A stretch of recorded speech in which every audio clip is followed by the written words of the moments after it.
No room for you, my family said years on every holiday. But they always found a place for my sister and her family. I kept quiet, but this year I bought a house in Florida, and they said, we've packed our bags. My answer. Part 1. Hi, I'm Sarah. Today I'm going to read you the story of Jenna, which is titled, There's No Room for You. My family said this every holiday for years, but they always found a place for my sister and her family. I kept quiet, but this year I bought a house in Florida, and they asked to visit. We've already packed our bags. My answer. Well, let's go. My name is Jenna, and I'm 30 years old. I live in Florida, where I work in marketing for a tech company.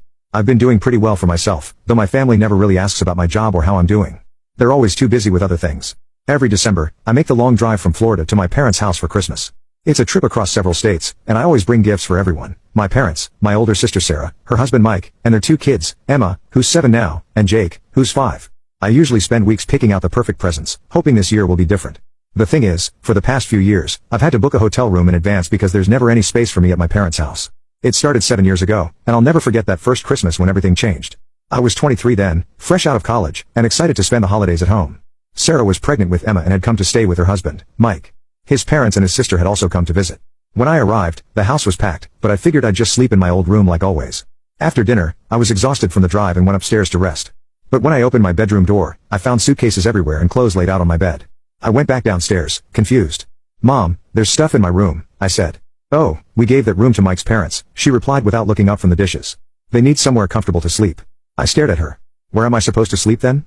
She shrugged. You should have thought about that before coming. I could sleep on the couch in the living room, I suggested. Mike's sister is sleeping there, Dad chimed in from his recliner. I felt my stomach drop. So where exactly am I supposed to sleep? Mom finally looked at me, and her expression was cold. Maybe you should find somewhere else to stay tonight. There's just no room. I couldn't believe what I was hearing. My own parents were kicking me out of the house on Christmas Eve. I called my friend Jessica from high school, who still lived in town. Thankfully, she let me stay at her place that night. I remember lying awake on her couch, staring at the ceiling and wondering what I'd done wrong. The next morning, I went back to my parents' house for Christmas morning, but the damage was done. Everyone acted like nothing had happened, but I felt like an outsider in my own family. That's when I started booking hotel rooms in advance. I wasn't going to be caught off guard again.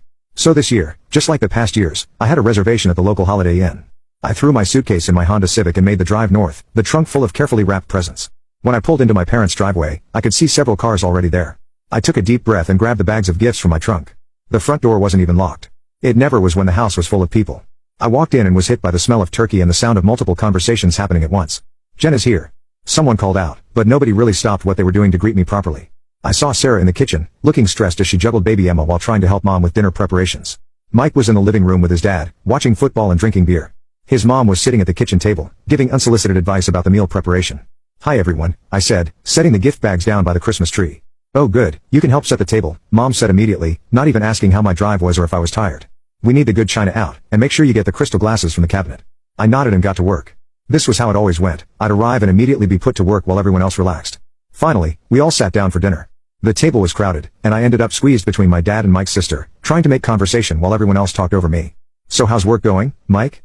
Dad asked, launching into the same topics they always covered. Really great, actually, Mike replied. I just got promoted to senior manager, and they're talking about having me lead the new project next quarter. That's wonderful, Mike's mom beamed. We're so proud of you. The conversation continued like this for the next hour. Sarah talked about the kids, Mike talked about work, and his parents shared stories about their recent vacation.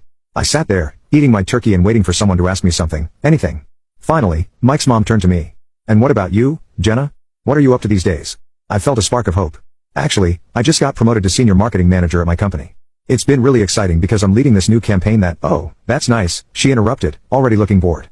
But that's not really the same thing as what Mike does, is it? I mean, marketing is fine, but Mike's in real business management.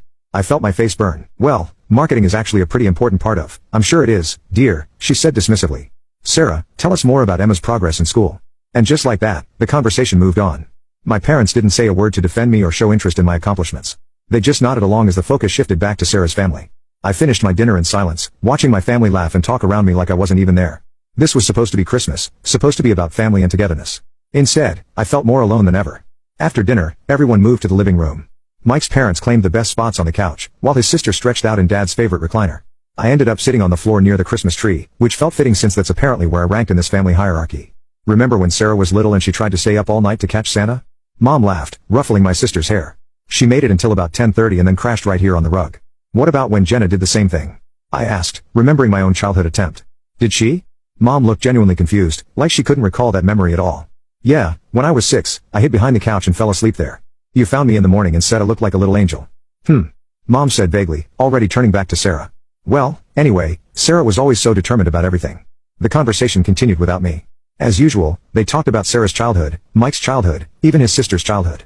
It was like my own memories didn't exist or didn't matter enough to remember. By 11:30, I was exhausted. The drive had been long, and the emotional toll of being ignored all evening was wearing on me. But I was determined to make it to midnight. I wanted to hug my family and wish them Merry Christmas, hoping that maybe in that moment, things would feel normal. Finally, the clock struck 12. Merry Christmas. Everyone shouted, and there were hugs and kisses all around. For a brief moment, I felt included as my parents hugged me and Sarah squeezed my hand. As the excitement died down and people started talking about heading to bed, I quietly slipped upstairs to gather my things. I'd left my overnight bag in the hallway, knowing I wouldn't be staying but not wanting to make a big deal about it earlier. I was folding my clothes back into my bag when I heard footsteps behind me. Actually, Jenna, I need to talk to you about tomorrow, Mom said. I looked up from my bag. What about tomorrow? Well, it might be better if you didn't come by tomorrow, you know, for the gift exchange and everything. Like, you can click on share more to see if there is a part 2.